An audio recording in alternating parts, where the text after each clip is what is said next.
And we're live. Hey guys, welcome back to another cracking installment of the Matt Brown Show. Today I'm privileged and honored to have with me in the studio, in the hot seat, Kate Moodley. Welcome to the show. Thank you, Matt. Thank you for having me. Nice renter crowd you brought here today. I did. Thank you, guys. I get older, they stay the same age.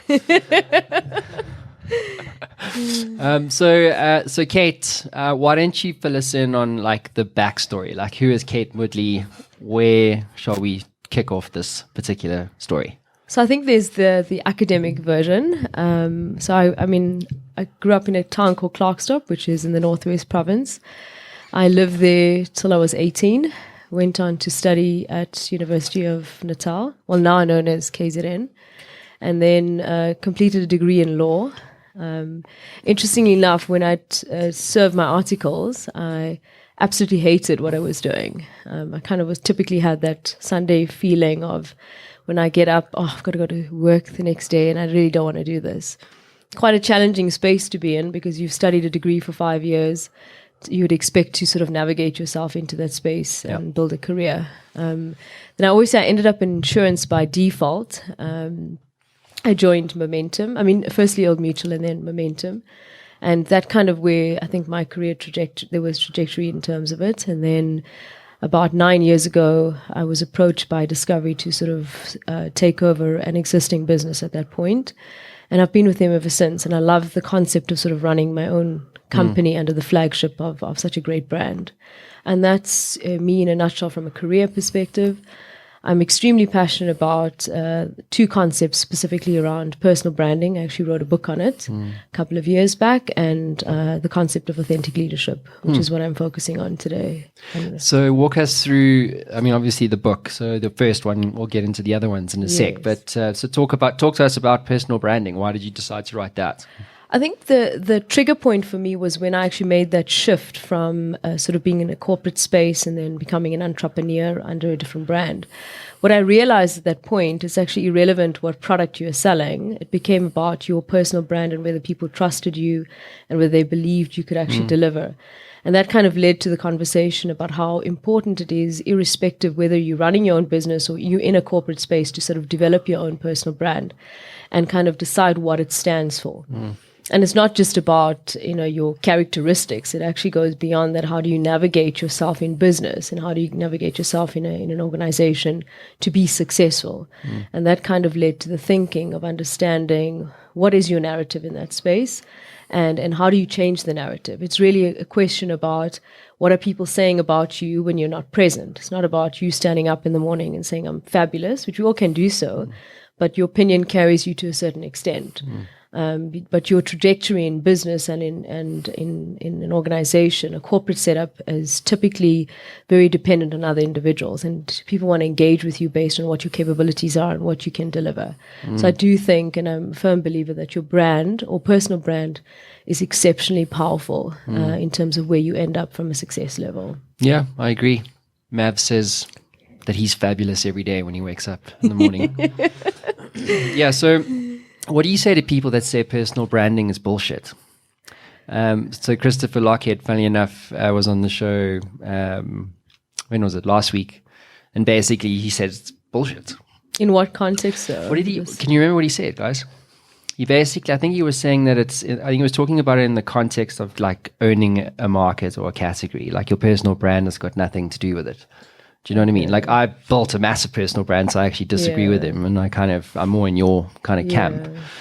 What do you say to the protagonists who say, personal branding's rubbish? It actually comes down to your product and your marketing and less about who you are as the CEO or the person actually behind the brand? Well, I completely disagree because I think you can have a great product and you can be great for marketing, but if you're a prick, no one wants to buy from you. Right? That's the absolute truth, because there is always that human element behind it. So I think it's really your personal brand determines your personality, your characteristics, how you engage, whether you're trustworthy. It's all the softer issues that I think a product and service model doesn't address. So I think product is hardcore, it's tangible, but I think a personal brand is intangible. And I think it's absolutely critical in a business space. Where do you start with personal branding? Is it like as materialistic as like what clothing you wear, or is it kind of the content you put out? Is it your narrative? Is it what you stand for? Is it what you talk about? Is it finding your authentic voice? Is it all of those sorts of things? Where does one start? So I think the starting point, Matt, is literally actually kind of understanding your circle of influence. So what I mean by that is kind of asking, in your space, your team, what do they really think of you? And what is They'll the never tell me to constructive my feedback? face, though. Well, but I think what's critical is kind of getting that kind of feedback. And I say, don't go to people that make you comfortable, because, that I call a concept of elective blindness. We, in society, we tend to sort of navigate towards people that make us feel good. In order to truly grow, you sort of need to place yourself in that uncomfortable position. So that would be your starting point. I think social media plays a very big part of who we are today. I'm not saying that I'm not a fan of it, but I think it kind of places us, or gives us an opportunity and a soapbox to share our opinions and thoughts. And a lot of business is done through social media today. And if you've looked at how businesses have evolved, they've evolved massively into that space. So I think if you're looking at building your brand, on whatever concept it is, it's critical to sort of make sure that you've navigated that really well on the social media platform, but also become an expert. Branding is also not about being everything to everyone. Branding is about sort of defining who you are and actually becoming really, really good at it, and developing those competencies and skills around that, and then taking it forward from there. So kind of like knowing what makes you different. Absolutely. Finding that unique selling proposition or unique value system. And it's not necessarily linked to sort of a talent, or, it's something that would make you stand up head above shoulders amongst anybody else. What makes you different to someone that's doing something similar to you? It's that innovation. It's about kind of bringing something new to the market. But there has to be authenticity in it. People don't like brands that are inauthentic. You don't relate to someone that's inauthentic. You relate to people that are authentic. And there's huge literature and thinking around that. In order for you to drive the right narrative, you've got to be true, and people relate better when they understand you in an authentic manner. A lot of people battle to kind of express that, or themselves, though, in an authentic way. Yeah. Out of fear of judgment, or whatever the case is. It's nice to, in theory, talk about, no, you must speak your truth, but people don't. I think it is difficult, but it's a maturity thing. I think as you develop your level of EQ, and EQ is a very topical issue right now versus IQ. I remember doing a course in Harvard in December on EQ versus IQ and how critical it is today in our space. And EQ is not about self-control. EQ is having the ability to sort of motivate yourself, kind of look at your blind spots and take it from there. And I think as we progress in life, if you want to sort of spend the time in developing yourself as an individual, and you kind of unpack yourself, you become more comfortable with who you are, then you navigate towards this authentic sort of self without worrying too much about people being judgmental. The irony with that, though, Matt, is that people are less judgmental of you if you are truthful. People they relate better because they can say to you, I've experienced something similar, I kind of have the same challenges. And the problem with social media today is that it always paints the best picture. I think of friends of mine, when I look at them on social media, I think, wow, they have such a wonderful life. But when you have a real conversation with them, depressed, or they're in financial difficulties, or there's such a disconnect. And I think there's such social pressure to be a type of person on social media to what they really are. And I think as individuals, we've got to be mindful of that, that we don't move away from being authentic. You cannot relate, or you relate less to people on that level. So what were you doing in Harvard? I started a course on authentic leadership itself. So I did my first part in December. And it was an amazing journey. It was quite funny because at the same time, they were running several courses. So one was in strategy, one was in authentic leadership, and some other innovation courses. And we ended up mixing with a whole lot of people from different parts of the world. And I ended up sitting on a table with other guys from the strategy section. And then he asked us, like, what course were you doing? I said, no, we're doing the one on authentic leadership. He says, oh, is that the one where you all are crying? So I was like, okay, is that kind of the perception of it? But the reason I'm sharing that is it was such a deep dive. It was really going really into your soul and into your history and understanding what is the great narrative that you tell yourself and what is the self-doubt narrative, and where do you sort of spend most of your time as an individual. And interestingly enough, it's easier for us as human beings to spend more time in the self-doubt narrative versus the great story. And yeah, it was an amazing journey. I'm still on it. I still have two more parts to complete, and then I will be done. So I'm interested in that practically. Unpack it for me. Use me as your soundboard. Great story. Help me figure that out. Okay, so let's look at when we talk about your great story, we talk about what are the things that, if you look at your life at the moment, what are the things that you're grateful for? What do you view as successful? What do you view as truly the tick boxes in your life? So if you look at your picture where it is right now, you've got a successful business, you've got a successful show, it's kind of externally showing all the right sort of ticks.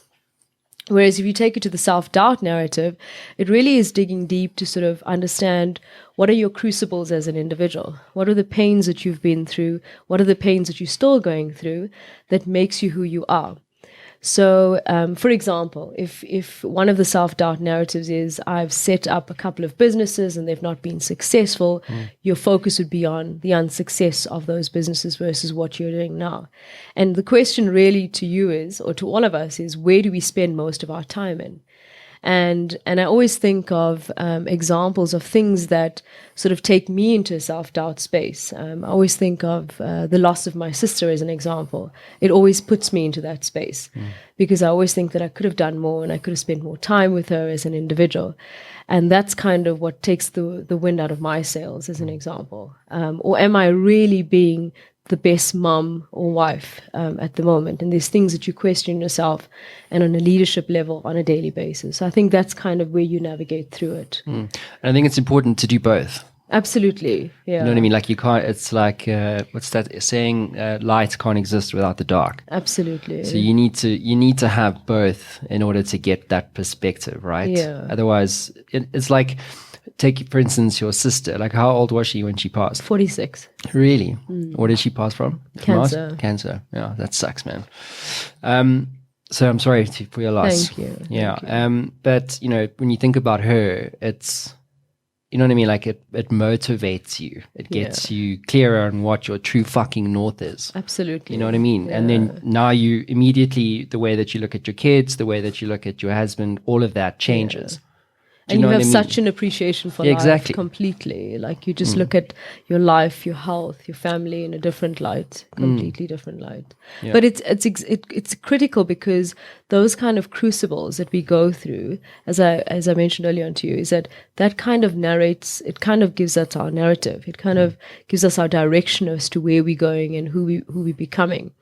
Interestingly enough, I was engaging with a coach recently on leadership and what he said was, when he defined this concept of authentic leadership, he said it's about how much of time you spend sort of understanding yourself. And he says that we get so caught up in the day-to-day running every single day, and we just kind of operationally, and we don't really spend that time digging deep. And he sees that's his benchmark, is how much of time do leaders today, or in any individual, don't have to be in a position of leadership, do we spend in that self-growth space, understanding who we are.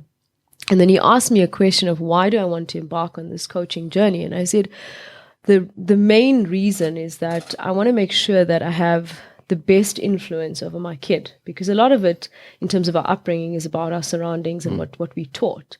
And you never blame your history for it, but you learn from it. But I think in order to teach my son, as an example, to be high on EQ, I need to be okay with myself as a person first. And it's a journey that you've got to embrace and kind of acknowledge really, really well before you sort of pass it on to someone else. And the impact that we will have. Our kids emulate everything we do. So it's critical that, and I agree with what he said, was that it's critical to sort of place that time, that value of time on that self-reflection and digging deep and understanding who you are as an individual and why you respond in certain situations the way you do. You know, I was listening to a talk show the other day, and they were talking about what gets your back up. You know, sexist comments as an example. Why would it get your back up? There must be something that's triggered it in the past that gets you thinking in a certain way. So it's critical to be in touch with those kind of emotions to understand who you are as a person and how you respond well, and how do you create your narrative going forward and what you want to influence. Yeah, those are big questions though, hey? Like, Very. Who are you? I don't know. Do I really care? Because it's like, I don't like giving, you know, your mind questions that it can't answer easily. Or if you're not prepared to, right? Yeah, because it just puts you under duress. Like, what's the purpose of my life? I don't fucking know. Yeah. You know what I mean? Hopefully you care enough, though. Like, what's the meaning of life? Yeah. Fuck. Yeah. It's to live it. You know what I mean? So my point is that it's good to ask the questions sometimes, but then be prepared not to have good answers. Yeah. You know what I mean? But behaviorally, that's a different thing. Yeah. You know, so when we lose a potential deal, or something goes wrong, like a staff member has to leave or resigns or whatever, like, is that failure? Is it rejection? Or is it just the way that it is? Do I have a problem with reality? Fuck yes. You know what I mean? You have a problem with how it impacts the situation, right? But you can recognize patterns, and that then allows you to change behavior. Correct. So on that level, you can change things. It's like, I can't change what the meaning of life is necessarily. Do you know what I mean? But if I can change how I respond to, say, something negative happening inside the business, do you know what I mean? Leadership, for instance, because it is about how you respond. I can't respond to life questions like that, you know, like purpose. Like, how do you fundamentally shift what that is for you? You know what I mean? I totally agree with you. I think those deep life questions are more intrinsic, right? It's all about where you are as an individual. And I don't agree or necessarily think that everybody's ready to go into that space. But if you have a level of consciousness, like the example that you quoted, let's say a staff member leaves, it's critical that you don't go into the space of saying, oh, they left and that's their problem kind of thing. Kind of introspect, or have the EQ enough to introspect in your space to sort of see, were there circumstances in your space that kind of contributed towards that? And if they didn't, well enough, then that's fine. You continue the way you did. But if it did, then navigate yourself towards that change. And I think it was in that book, The Subtle Art of Not Giving a F, right? It's one of the best reads. I don't know if you've had an opportunity. What's the title again? Sorry. Can you start? I'll finish it. The Subtle Art of Not Giving a fuck.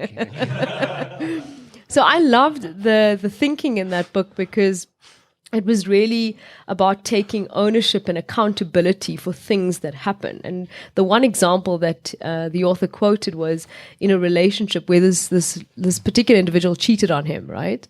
And he was quite upset about it, and he says, yeah, well, it was extrinsic because she had done it and she made that choice, which is up to a point he agreed. But when he kind of reflected on the situation, he reflected on how badly he had contributed towards the relationship. Not that it's acceptable for her to have done it, but it just kind of sort of met to a point where do you take accountability for? Because everything has got a reaction too. And I love that idea, because I think, you know, in life we always sort of push it out and we're like, no, let them take responsibility. That person's an idiot and it's all his fault or her fault. And we don't sort of reflect on how our actions have actually influenced that particular situation or scenario. But I think that boils down to having truly high EQ. You know, you've got to be able to sort of develop deep into that space. It's self-awareness, right? Correct, yeah. So like, you know, family relationships are a great place to start. So like, I'll talk about my dad, right? So we don't have the best relationship, and I can give you 1,001 fucking reasons why. Yeah. But that would only be half the story, right? Correct. Because also, if I was not self-aware enough, I wouldn't acknowledge that the situation is actually half my fault. Do you know what I mean? It's exactly what Because why can't I forgive him? You know what I mean? And why don't I make more of an effort? Yeah. Do you know what I mean? Now you're asking some tough questions. Yeah. And so like breakups is another one. Well, she cheated on me, and so fuck her, bitch. You know? Yeah, exactly. She can't believe she did that to me. Victim all day long. But that wouldn't be the full story, because why did she cheat on you? You know what I mean? Were you not attentive enough? You know what I mean? Yeah. Were you not giving her, or her needs were not being met? Yeah. And that's why people cheat. Yeah. You know what I mean? They didn't feel significant enough, or they didn't feel there was no certainty in the relationship, or too much uncertainty. Absolutely. But I love that concept of self-awareness, because it's an interesting space. And I think that I'm not sure if we as individuals, we spend enough time in that space. I think we need to spend more time in it. And I always say social media disrupts us quite a bit. You know, It's a time suck. It is. It literally is. Would you rather be on Instagram looking at pictures? You know, a friend of mine was quite funny. She said to me, I was thinking about it this morning. She says, Instagram, she came off Instagram. And I said, why? She says, it was making her dumb. So I was like, but what do you mean? She says, I could not just continue looking at these pictures. But it was quite an interesting I love Instagram. Instagram's great. No, but that's funny, because I also love it, right? And I was like, oh my God, am I really becoming dumb now? Instagram's for cool people. Okay, I'll tell her that. Facebook, not so much. All the cool people left there and went to Instagram. Yeah, it's quicker, I suppose. It's like scroll and stuff. So let's do quote of the day. So walk us through this one. So my quote is, have a commitment to excellence in everything you do, or don't do it at all, and leave a legacy that you can be proud of. That's it then, I guess. But it's standards, right? I mean, we're going to talk about leadership. Or in fact, before we dive into all this stuff, why don't you hit us up with the second book that's coming out? Okay, so it's around authentic leadership, and it's about sort of understanding your narrative a lot more, going deeper, kind of the conversations we chatted about briefly now. But it's more around sort of understanding your crucibles, what were your pains, what were your challenges that you've had, but not from the perspective of, does it make you a victim versus not? And it's more around, how is it sort of how does it influence your narrative? How is it impacted on who you've become? So I always think of a wonderful example. A friend of mine grew up in a home where they really did not have cash, right? They didn't have any money. And the one thing that was interesting about him is that now that he's in the space where he's made a lot of money, he just sort of squanders his money. So he's gone from one extreme, where living in extreme poverty, to going to a space of actually spending all his money. And I don't know and when we have those conversations about how has that narrative influenced him, in my view, it can possibly influence him in a negative way because of the impact on his family and his children, etc. So I think it's critical to sort of be mindful of your history and where you come from, and never discount that impact. Never discount how it's shaped you as an individual. It also, my book is going to focus a lot on emotional intelligence, because I think it trumps IQ. There's a lot of research around the fact that IQ takes you to a certain extent in a story, and I think EQ is what takes you to the next level. It's like this, I think you've come across that book where talent is overrated. You know, you've got this natural talent that takes you to a certain extent, but if you've got a kid that's equally less talented, but puts more effort into it and works harder at something, they will outdo that particular individual long term. And that's kind of my thinking. You know, EQ, you can have the smartest kid under the sun, but with that smart might come arrogance and a lack of self-control, a lack of motivation. And I think EQ brings that kind of balance. And in business today, we need authentic leadership. South Africa has gone through incredible amounts of change. We've come off a history of such immense amounts of dishonesty, and it has such a direct impact into how businesses have actually delivered in terms of profits, share prices, etc. there's a direct correlation between being authentic and having trust and honesty high up on your leadership style in terms of what the output of a business is. And that's my thinking, and that's my focus. It's really going deep, understanding different narratives, understanding how it influences us. A wonderful story that that comes to mind is Howard Schultz of Starbucks. I don't know if you've ever read about his narrative. But what was interesting about him, he grew up in very humble beginnings. And the incident that sort of triggered him to becoming, sort of shaped his narrative was his dad was actually in an accident. He had slipped on an ice bed, and he was actually put off work. And at that point, he was the sole breadwinner at home. And it was at the time where his mom was 7 months pregnant. And what was interesting about it was there was, so she couldn't work. Dad was out of medical benefits, out of an income, and there was always conflict at home around the money and not having enough funds. And he made a decision that he was going to build a business that always provided sort of benefits, medical benefits to employees, and certain benefits that would continue if such an incident happened. And that kind of led to the business that he's built. And even to the point that if he felt that the business was too commoditized, he would draw it back in and sort of re-strategize and make sure that the individuals are close to it. And that was kind of his narrative. And then so that was a great story. Then you go to a guy called Rajat Gupta, who was an amazing, I know it's not the South African Guptas. Oh, right. No, okay. Just to be clear, guys. Roger. Roger Gupta. Rajat was an interesting individual. He grew up in also very humble beginnings in India. And he got into the IIT school, which is one of the hardest technology institutions in the world to get into, and then navigated to the US, and he built a great career being the CEO of Goldman Sachs, and he was on different boards. And what was interesting is that he had committed insider trading at the height of his career. He was worth, I think at that point, in excess of probably $200 million at that point, right? So he's a fucking idiot, basically. Yeah, so essentially. No, I'm kidding. But what was amazing, understanding his narrative, when they went back to sort of ask him the questions, and eventually he went to jail because of the insider trading, there was a gap between him and his level of wealth and the billionaire club, right? So he had access to these individuals, but he never really fitted in because his wealth was not at that level.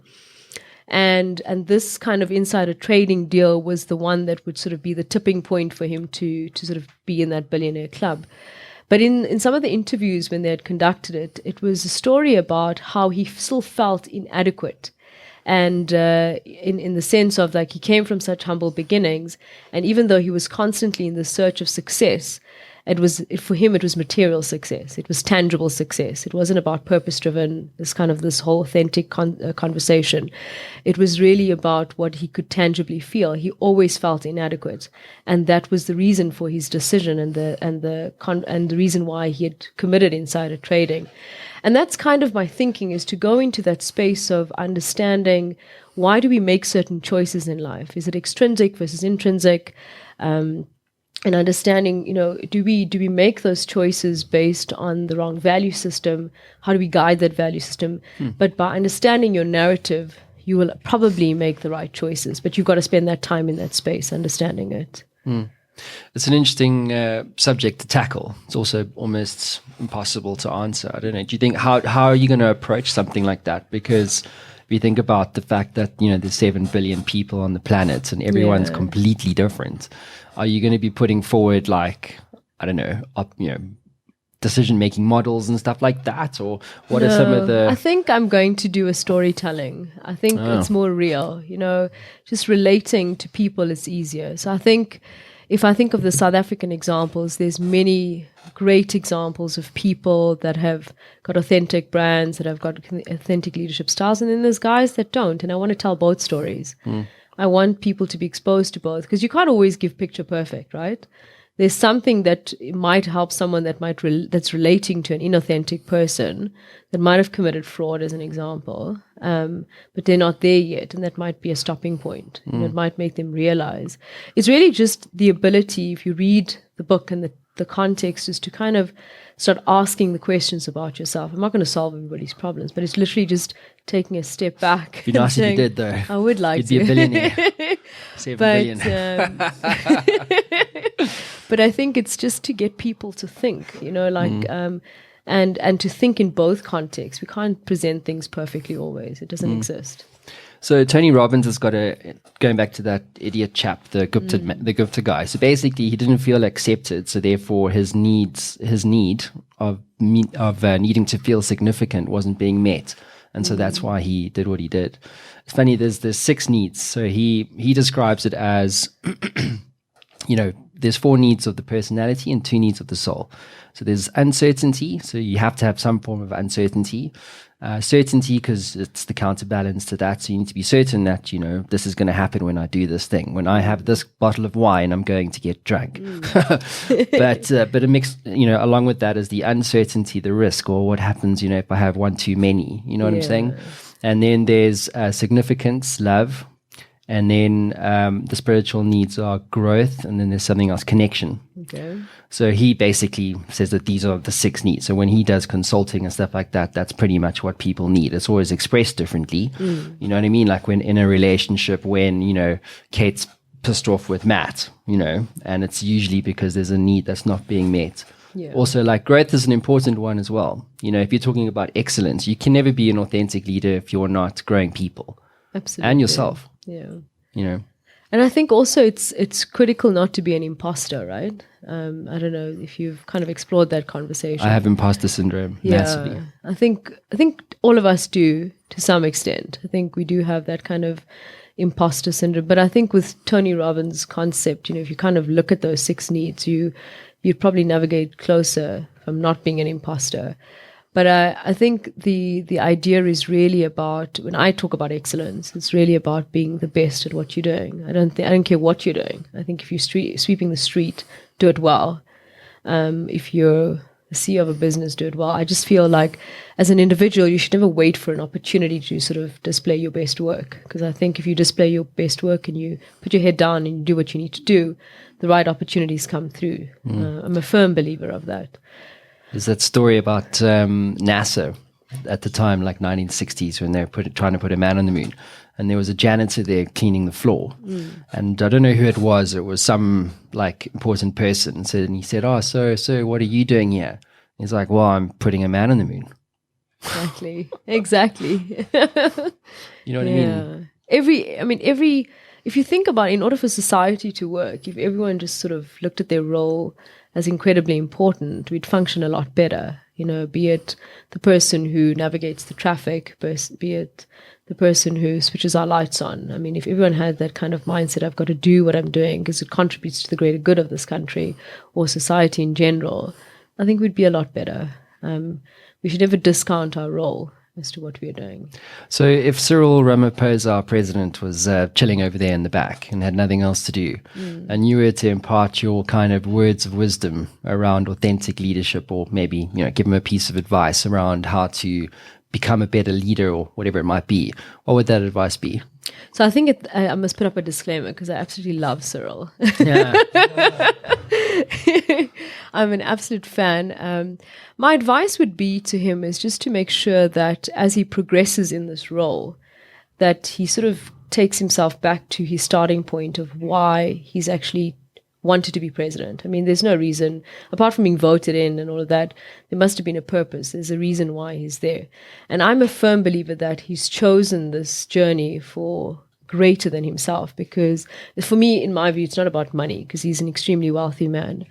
I do think that he's really committed to the country. But I think as he navigates through these next 5 or 10 years, depending on his second election, it's critical that he always holds himself accountable, and also the people around him. I know he's a very strategic man. He's very like due diligence, and he's kind of ticks all the boxes. But it's going to get very tough for him. I don't think that the economy is going to get to the place that it needs to in the next year. I think South Africans are very impatient, and I think he's going to feel the pressure. And I think he just needs to hold true in terms of what his long-term value is, and that's how he's going to remain authentic. That would be my advice to him. Do you think he chose to be president? Do you think he was running around, the streets as a young kid? Was he like, I want to be president one day? Or do you think he just got, minted, made a lot of cash, successful, and was always part of the ANC, and then the ANC chose him? I think he was strategic about it. Do you think so? I think when Nelson Mandela was released and there was huge opportunities from a BE perspective, I think there were a handful of them that were very smart.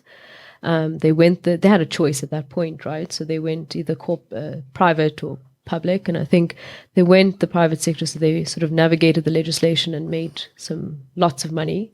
And it's not, he's just strategic in terms of how he's done it.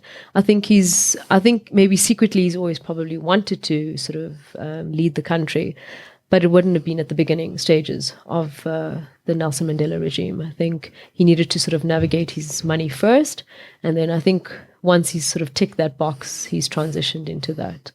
I do think it was a strategic move. It wasn't something that he was growing up as a kid. So what advice would you give AJ Gupta? AJ, I really think it comes from a sense of pity, though, right? I think for me, I can't understand it. Like, I think before I even get to the advice part of it, I think I would probably have to ask him the question of, when would it have been enough? Like, when would it have been enough for you to say, okay, I would not do this? But the advice would be, was it worth it? Like, the question to me him was it worth it? Was the lack of significance worth the transaction? And I don't know what the answer would be. Well, he's a prick, isn't he? Yeah, absolutely. What is that saying? Like, absolute power corrupts absolutely. Yeah. You know what I mean? Yeah. It's like you just get some people who never have enough. Yeah, it's an element of greed, right? It's just that whole concept of, there's that borderline of greed, and I suppose it's easy for us to criticize it. It's easy for you and I to criticize. Like, if I had $200 million in my bank account, as an example, why would I even be bothered? But we're not in that space. We don't really understand it. There's psychology behind it. There's a history behind it. So it's difficult to sort of navigate through it. As much as So why are you doing all of this? Like, why are you writing about authentic leadership and EQ and all this kind of stuff? What's the spark in that whole story? I care about it, though. Why do you care about it, though? Because it's my own journey. Why does it matter? It's my own journey. I think when you talk about leadership and you talk about sort of understanding yourself, this is a deep process for me. And it's a process that's important to me, and I'm hoping that my story and the narrative that I'm going to share will sort of shift people's minds in terms of thinking of how important it is to them.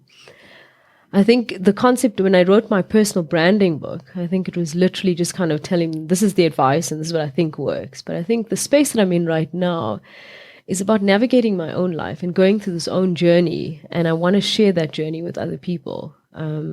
And I want to sort of see what is the outcome of it. Like, it's not a done deal.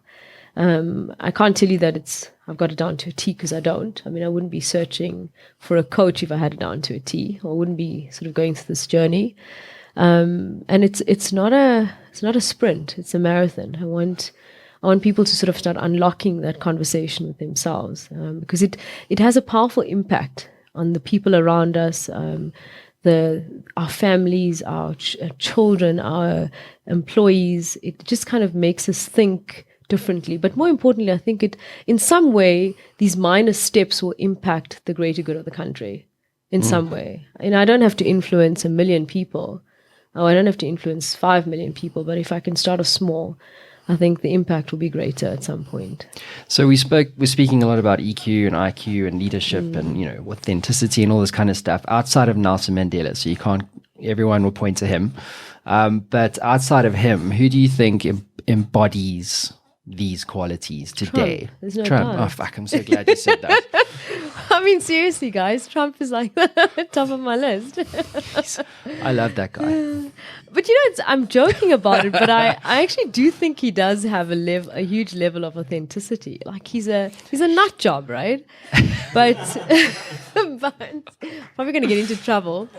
But it's kind of like what you see is what you get. I don't know how to. The thing with him, right, is but that he's still got that power in a way.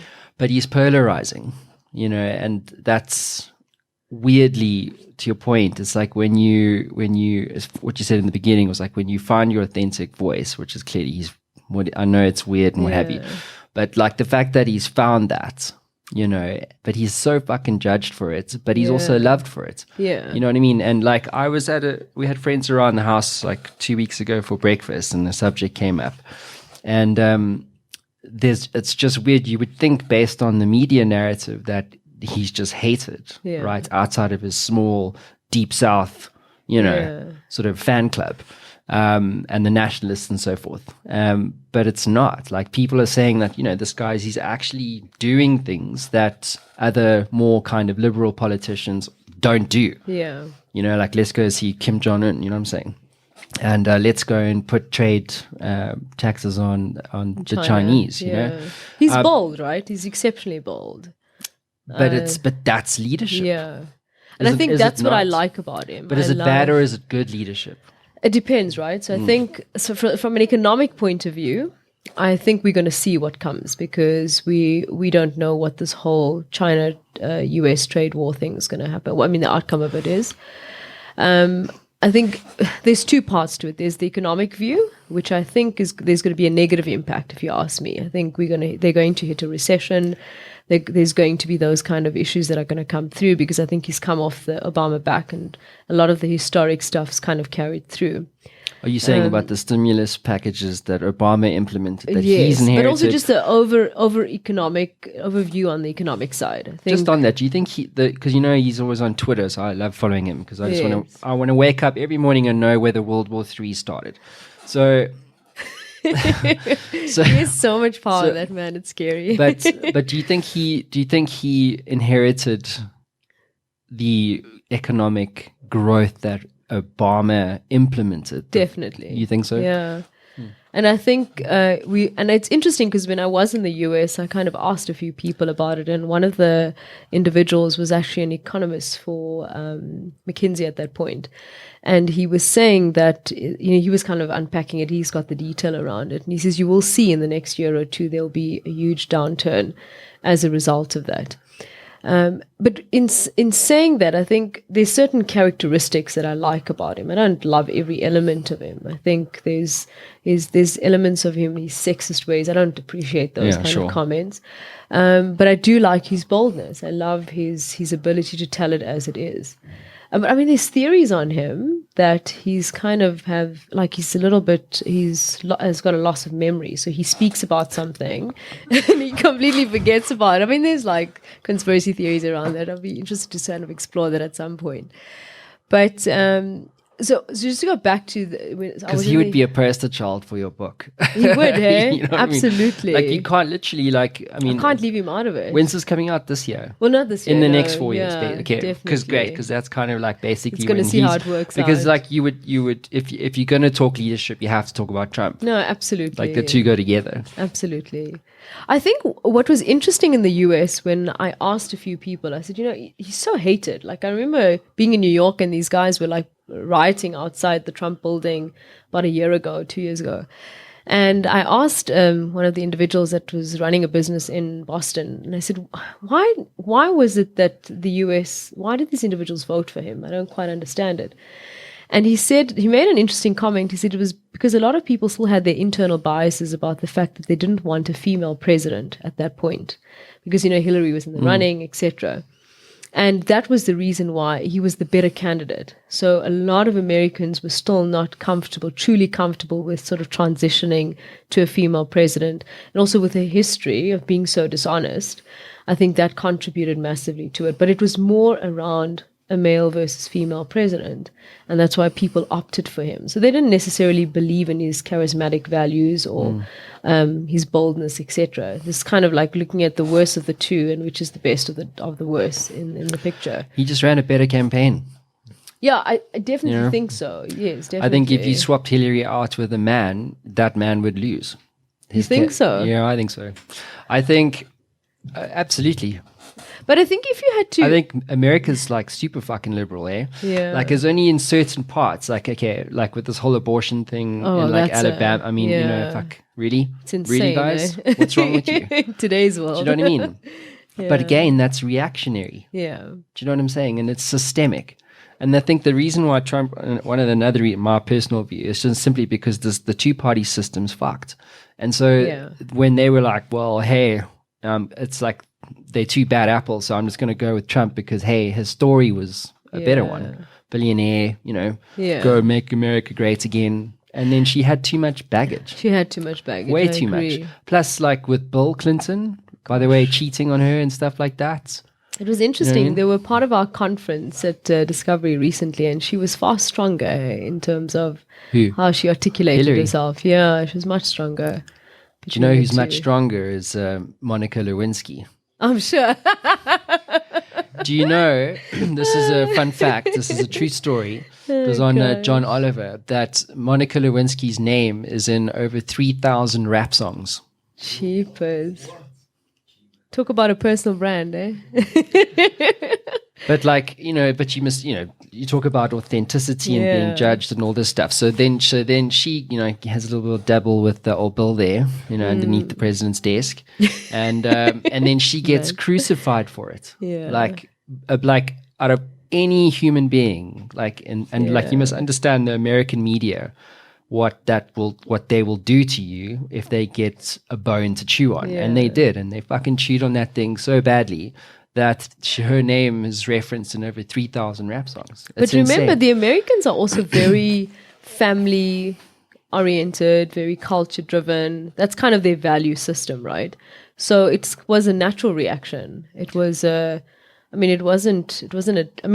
if that happened here, Cyril was, I think, in the news for something similar just before the whole election process, but he wasn't taken to task the way Bill was, or Monica. I think it's just what are the values in the country that kind of drives that kind of hype around it. And I think in the US, they're very strong on the family value side of it compared to any other part of the world. But I sympathize with Monica a lot, eh? She it destroyed her, like completely. She couldn't get a job. No one would touch her. No one would speak to her. Do you think she's getting some royalties out of her songs? Well, kidding. Yeah, well, exactly. But I don't think she's short of that's cash. That's the irony, right? But the thing is, that whole experience, when you listen to her speak, and I highly recommend everyone go and have a look at that John Oliver show last week tonight with her on it. But you can see it's made her into this powerhouse of a woman. So I don't actually know how she makes cash now, but I don't think I could come back from that. Yeah. Most people would not. Absolutely. And that's character.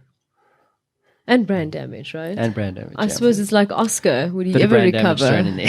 Yeah. Cool. So let's wrap this up.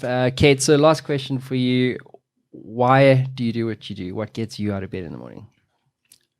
So it's definitely not extrinsic factors. It's not like I have to provide for my family kind of thing. It literally is. It's always been there, Matt. It's always been a good work ethic, loving what I'm doing, just kind of making life better for the people around me and having an impact and making sure that I make a meaningful contribution. And I know it sounds airy-fairy, but it literally is not at all, actually. It's not, there's no... not just about paying my bills and not about just doing what I need to do. It's not a job. I literally love what I do. And I think I've I've evolved to that point. I don't think I've always been there. I think I'm at that point now where I just look at life and I'm grateful for it. And I'm grateful for the opportunities that I have. I'm grateful for my health. I'm living in a very grateful space. For me, it's an important part. And I think that's what motivates me. It makes me happy. And I'm happy. I think, you've got to be happy. You can't be doing things and you're not happy. Awesome. Yeah. Thank you. Kate Moodley, everyone. Thank you, Matt. Thank you.